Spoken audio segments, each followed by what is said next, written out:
Assalamualaikum warahmatullahi wabarakatuh. Ketemu kembali dalam mata kuliah psikologi pasien.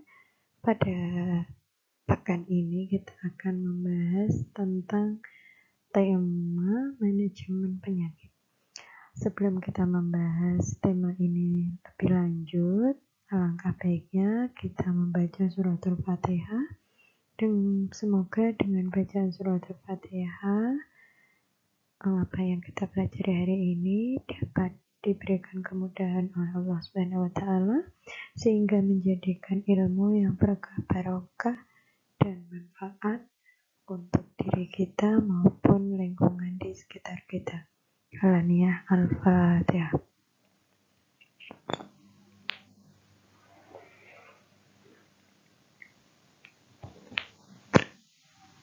Terima kasih.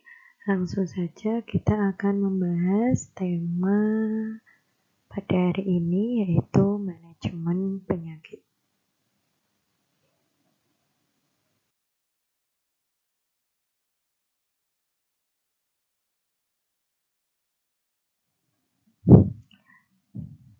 Kita awali dengan pendahuluan.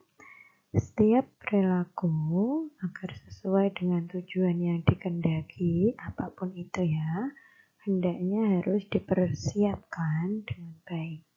Nah, sama halnya dengan perlakuan, guna memberikan bantuan psikologis kepada pasien. Perlu adanya pengelolaan dan aturan agar senantiasa mampu sesuai dengan tujuan yang diharapkan, yakni kestabilan kondisi psikologis pasien. Jadi apapun yang terjadi nantinya, si pasien dan keluarga pasien mampu mengelola emosi. Nah, pengelolaan emosi ini akan mempersiapkan apapun resiko yang nantinya akan terjadi pada diri pasien, dan juga kesiapan keluarga dalam menghadapi apapun yang nantinya terjadi pada diri pasien. Nah, kondisi pengelolaan psikologi pasien dan juga nantinya akan terlibat ataupun ada keterkaitan dengan pihak keluarga dan juga tim medis tentunya dapat juga disebut dengan manajemen penyakit. Nah, sebelum kita membahas tentang manajemen penyakit, kita akan berkenalan dulu dengan manajemen.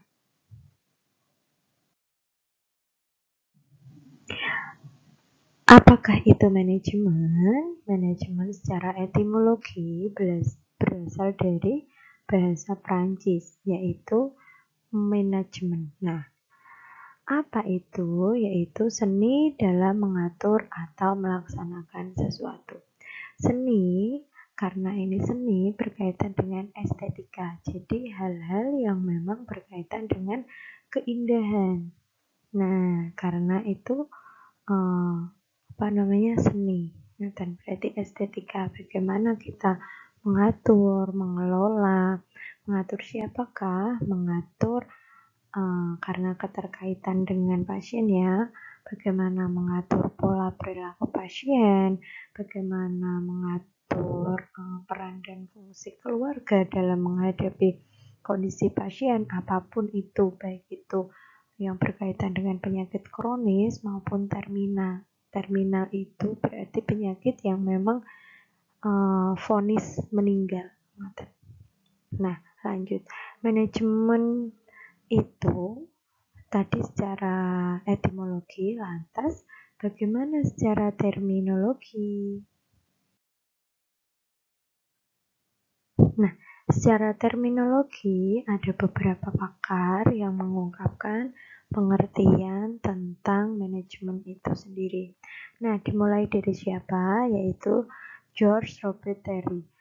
Apa itu manajemen? Menurut beliau, manajemen merupakan proses, suatu tindakan yang berkaitan dengan perencanaan, pengorganisasian, pelaksanaan maupun pengawasan. Karena kita berkaitan dengan pasien, maka perencanaan, pengorganisasian, pelaksanaan, dan pengawasan yang berkaitan dengan kondisi medis psikologis si pasien. Lanjut, John D. Millett. Apa itu manajemen? Beliau mengungkapkan bahwa manajemen adalah proses pemberian arahan guna mencapai tujuan tertentu. Tujuannya karena di sini berkaitan dengan pasien, tujuannya adalah menyiapkan kondisi psikologis pasien sesuai dengan apa yang nantinya terjadi. Tidak hanya kondisi psikologis pasien, tetapi juga kondisi psikologis keluarganya. Jadi adanya bentuk kesiapan, baik itu di dalam diri pasien maupun pada keluarga si pasien. Selanjutnya, siapa lagi kah? Yaitu Lawrence E. Epley. Mengungkapkan apa? Yaitu manajemen merupakan usaha pengelolaan sesuatu. Jadi semua hal yang berkaitan dengan pengelolaan. Untuk apa? Guna mencapai tujuan yang diharapkan.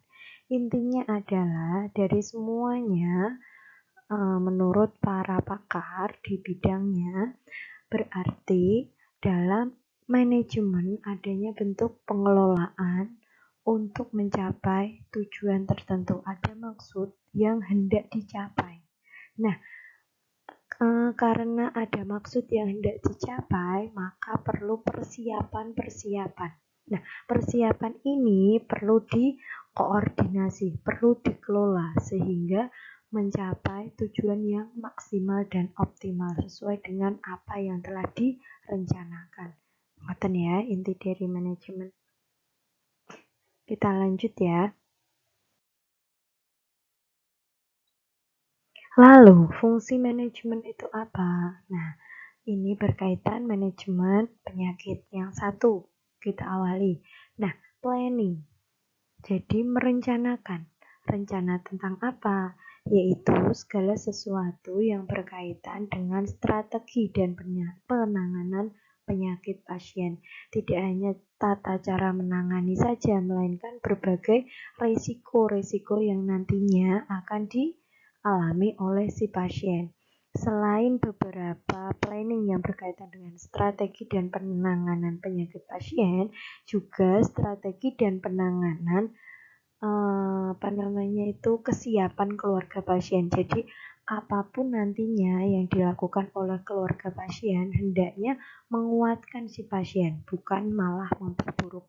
Nah, hal itu dilakukan dalam proses planning. Nah, yang selanjutnya, organizing.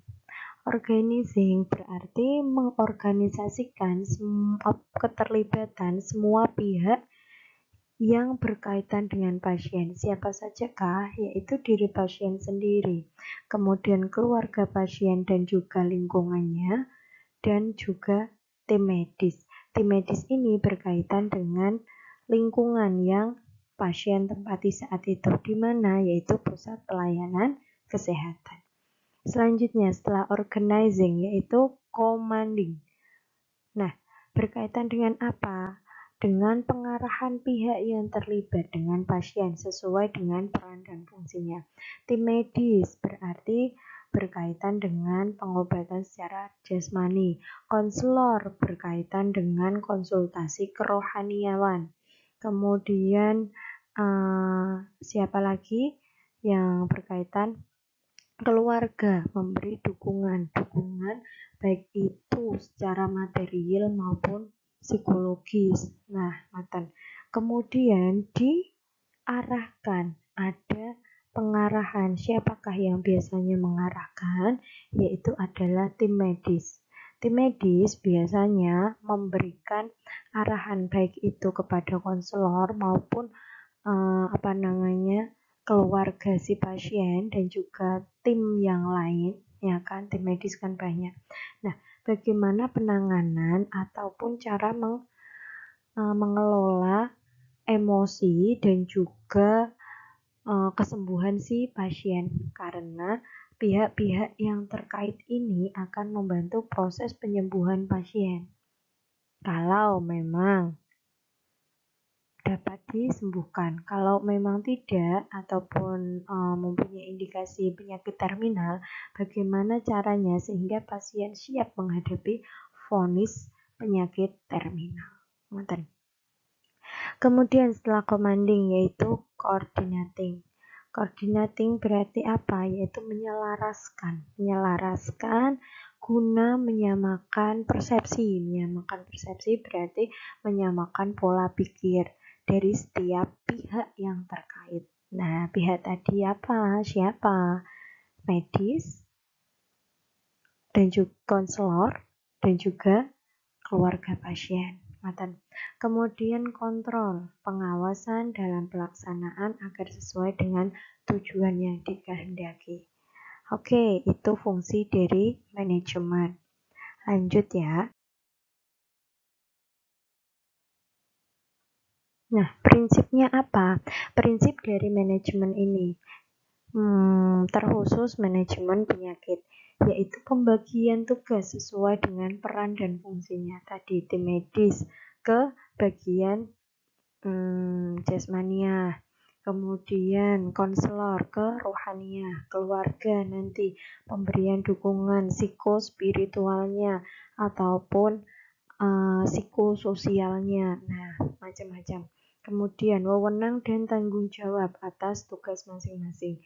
Jadi berbagai hal yang berkaitan dengan tugas masing-masing hendaknya dilakukan sesuai dengan wewenang, karena wewenang ini ada batasannya, di mana batasannya harus jelas dan bertanggung jawab penuh, tidak setengah-setengah. Jadi tidak ada pelimpahan tanggung jawab misalnya dari keluarga pasien ke tim medis, tidak, tapi memang keluarga memberikan dukungan penuh kepada pasien sesuai dengan peran dan fungsinya, berlandaskan atas tanggung jawab sepenuhnya.